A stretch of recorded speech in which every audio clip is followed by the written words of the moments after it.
of organizing and working with specific files. And I'm going to let John Landau from Avatar actually tell you all about it here, but just very briefly. Premiere Pro became a tool that our internal visual effects department used quite a bit. It was a process where we could take AAF files from the app and bring those into Premiere Pro. Actually create sequences of shots so they could see how one shot that they were working on played into a whole sequence. And this gave them the tools to do their job better. All right. This is part of a little video that John Landau put together. Basically what he's talking about there, they were able to use Premiere Pro and use our integration working with AAF files to help with the editorial process. Now what that actually entails, they were able to take an AAF file of a particular sequence while they were cutting Avatar. Because this movie was so visual effects intensive, there were many, many different revisions of each shot. You know, every pass, every render pass, they needed to incorporate into editorial. And so this quickly became unwieldy. Their editorial staff was slammed. I've heard numbers ranging from 100,000 shots on the low end to over 250,000 shots on the high end. We're talking about a lot of revisions on every single scene, and so being able to keep track and manage all of that was becoming an impossible task. So what their primary editorial staff did was export AAF sequences, hand those off to a shot wrangler.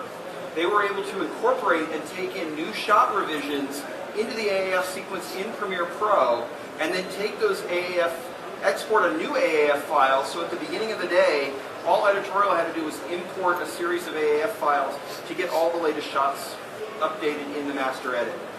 So it's a very, very important part of their workflow as well. Make sense?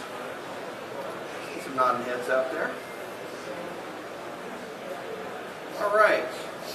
Let's see here. One last thing that I was going to just briefly talk about. Let me talk just for a second about the Adobe Media Encoder. And we're also talking about using Premiere Pro as a potential for exporting your files.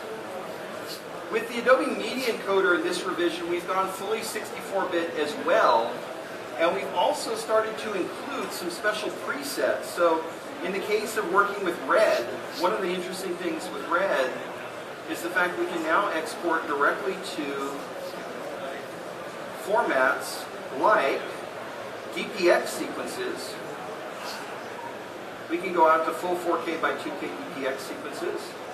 We can have work with special formats that are designed for working with websites.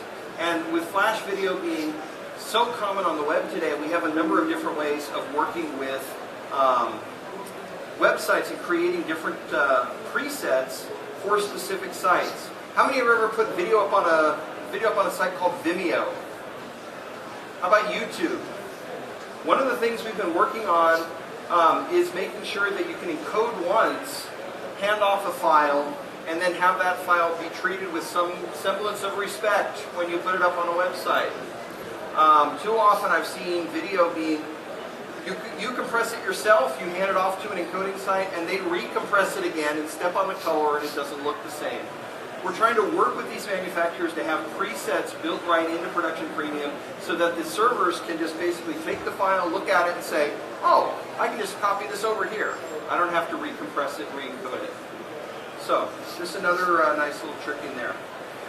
So hopefully over the course of the last half hour here, I've given you guys a couple reasons why you need to look at the way Production Premium works together. Oh, one last thing let me just talk briefly about. I showed you this particular timeline sequence talking a little bit about audio.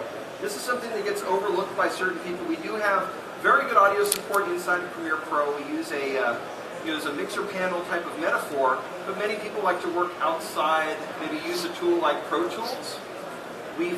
For a while now, we've had the ability to export out OMF files for Pro Tools as well. That's also in there. And one other change, if you've used this feature in the past and you open up CS5 and you say, oh, I'm going to use an AF file, and it's not in the right location, the menu selection is not in the same location as CS4, we've tried to kind of consolidate all this. It's a little bit more logical. So when you go to File, Export, you're going to find everything you need there. Okay? All right. Thank you very much. My name is Carl Soule. One last thing, if are my lovely assistants, where are my lovely assistants? Here's one of my lovely assistants here. If you fill out